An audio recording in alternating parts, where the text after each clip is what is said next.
Welcome to the last pool currently in Marvel Snap, Pool 3, the largest of them all. It can both give the excitement of card collecting games, never knowing which one you're going to get, along with disappointment of pulling bad cards early. Well, today I'm here to help you know the difference of the two by not going over the best 20 cards in Pool 3, that's for the tier list video, but going over the best 20 top cards that you can pull early to help you just supercharge the current collection you have and escape the early Pool 3 hell. Let's begin. So Pool 3 is where things really start to take shape in Marvel Snap as you're making your early entrance into the late game. In my opinion, the best approach to this is look at the cards that you have unlocked, look at your current decks, and combine them to make the best decks possible to either climb rank or have fun, whatever your objective is. First up on this list, we're going to look at some cards from Pool 3 that are going to give you a huge complement to the Pool 2 decks you already have. Cards that supercharge things that you already know how they work and overall synergies that you're comfortable with. Let's start out with most people's favorite Pool 2 deck in the Collector and Devil Dinosaur. By now, I'm hoping you guys have seen my deck guide, but there's a card that you can pull to supercharge this deck and make it very viable in Pool 3. And that's going to be the X-Men Beast. Now, by playing Beast, he pulls all of the cards that you have played back into your hand, costing one less. And this has awesome synergy with Agent 13 and Cable to get more cards in your hand for Devil Dinosaur, but at the same time, it gives the Collector a lot of power.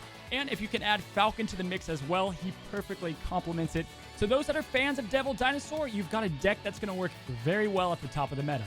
Next up, we have Patriot, and my gosh, if you get Patriot early, you're in for a great time. While he doesn't make one deck that you've already made much better, he's going to make a ton of cards that you have in your collection way more usable, and he makes all non-ability cards. So Cyclops, Shocker, Misty Knight even get a major boost, and you're going to have early access to a super fun deck. And finally, you can use Cyclops, and he doesn't suck. Now, he's a pretty good deck when you go into Pool 3. If you manage to pull either Ultron or Mystique, you're in for a top-tier deck that you can really use for the rest of the time to climb ranks easily. Overall, super fun deck. If you pull him early, good on you. All right, now let's talk control. There's a lot of cards I'll talk about later that you can use in any deck. But for now, I want to talk about one card that's going to really help a control deck. The Storm decks, you can check the guide up above. Very strong deck. And that's going to be Daredevil. Now, Daredevil is an extremely fun card. He's a 2-cost card that allows you to see what your opponent is going to do on turn 5 before you make your play. Now, this absolutely takes Professor X to the next level, allowing you to lock down a lane extremely early. If you're a control fan, it's a dream. I want to move to on reveal, but this one kind of works for both of them. Let's talk Dr. Doom. If you run Storm and Jessica Jones, you're going to love this perfect complement of an on-reveal card, and he works so well with a lot of different combinations of decks. Dr. Doom is going to spread power across all of the lanes, and he's a great way to seal up hard-to-reach locations while also providing power in your other locations to make sure that your opponent can't take them from you on the last turn. He's an amazing 6-cost drop, and there's a lot of ways to make him work, but let's talk on reveals. I want you to meet Lockjaw, possibly one of the most fun cards to play with in Snap that also gives you a lot of power. Essentially, early on, you can build entire decks around Lockjaw, and if you like on-reveal effects, you're in for a treat. Lockjaw is going to go ahead and swap a card that you play for another one in your deck. And why this is so strong is you can play cards like White Tiger, who will summon a tiger, but you don't have to have her measly 1 power value going on that location, as it will swap it out for another card. This allows you to have much higher weighted cost decks and has perfect combinations with cards you already love, like Jubilee. Like, for instance, if you play Jubilee, she's going to summon down a card. It's going to exchange Jubilee for another card, but you keep the one she summons. For on reveal, you already have a lot of strong cards with synergy. Now, our next card gets a lot stronger the further you go into Pool 3 to complement her, but Hela is a discard lover's dream as well. Hela essentially is going to play all the discarded cards on the battlefield after she's been played. She truly becomes insane when you unlock cards like Invisible Woman and Hell Cow. You can hide your discard options behind Invisible Woman, play Hella last, and then you're playing these big power cards like Hulk and Infinite. She scales very nicely into Pool 3. If you like destroy decks, then strap up. We've got Death. Now, Death's cost is going to reduce each and every time a card on your opponent's side or your side is destroyed. And she gives an instant boost to destroy decks overall. Again, if you need some options, you can check the guide up above. But essentially, Death is a super strong card that can cost nothing if you destroy enough cards to set her up. If you are going to play Death early and you pull her early, make sure you run her with Yondu because you get some free cost reduction. And really, it's the best case scenario for Yondu. And lastly, for this section, we have an extremely fun card, Arnim Zola. If you watch my Black Panther guide, then you guys know how he works already. But Arnim is going to go ahead and destroy a card at a location and make 2 other copies, reactivating it. This can be cause for some insane plays with cards that you already have. If you bought the Season Pass for Black Panther, get ready for just an extremely strong combo out the gate. And if you didn't, you can still combine him with Devil Dinosaur and a lot of other strong 5-cost options. Arnim is a fantastic card to pull early. All right, now let's move up the ladder to some even better options. Again, this doesn't mean they're better cards overall, but these are cards that you can truly make work really in any deck. It doesn't matter which one you like to run. They're not deck type specific. Let's start with one of my personal favorites, Leader. In my opinion, Leader is one of the best cards in the game. If you're already winning a location and have some power in another location, you are going to win with Leader. As long as you have the space, Leader is going to copy whatever your opponent does on turn 6, and this just leads to very high and consistent cube wins. And he's a lot of fun. He's just a perfect counter to so many decks.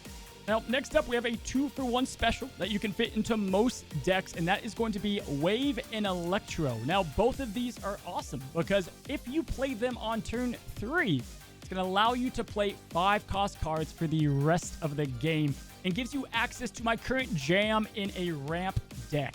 Now, I love Electro and Wave because it gives strong access to different combos that you can set up a lot more quickly, and it's going to go ahead and teach you some fundamental values in Pool 3.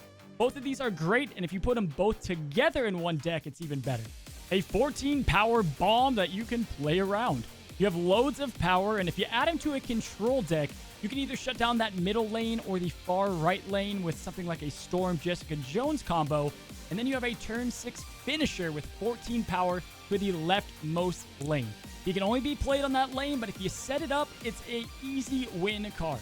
Another card to slip into any deck early is Captain Marvel. Love pulling her, the earlier the better, because she takes the guesswork out of what your opponent's going to do. She's a pretty strong card that you can even power up to make her stronger. And what she's going to do is she's going to fly to another location if it has you win the game. This is super clutch if you don't know which way your opponent is going to play. She allows you to play a much more wider approach to Marvel Snap. Very strong card. Another control option, we have Magic. Now, Magic is going to be another card you can slot into your current deck as she adds a turn 7 that you will be prepared for and your opponent will not, and you can control the game a lot better. The ways you can do this is you play her by turn 5, and you're going to be able to counter whatever your opponent does on turn 6. If they have a big play, odds are they were saving that for turn 6, and you can counter that with something like Shang-Chi or Enchantress. Magic is great for control early on and gets a lot better with Rescue. Magneto is constantly slept on as one of the better cards in Marvel Snap. I think he's my most split card if I had to guess. Magneto can move all 3 and 4 cost cards to his location if there's space available, and this can cause for a lot of instant wins, especially against Storm and Jessica Jones players that have locked down a lane. He is a perfect addition to really any deck. Jubilee, really the possibilities are endless with Magneto. Now, last but not least, before we get to the top 5, we have a card that can fit into any deck that's deceiving. A lot of people kind of skip by him, but he's extremely strong, and that is Dracula. Now, why is Dracula so strong? Well, he really can't be countered.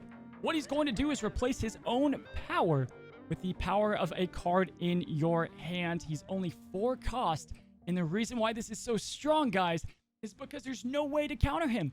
he's not ongoing, he's not on reveal, no tech cards are going to counter this.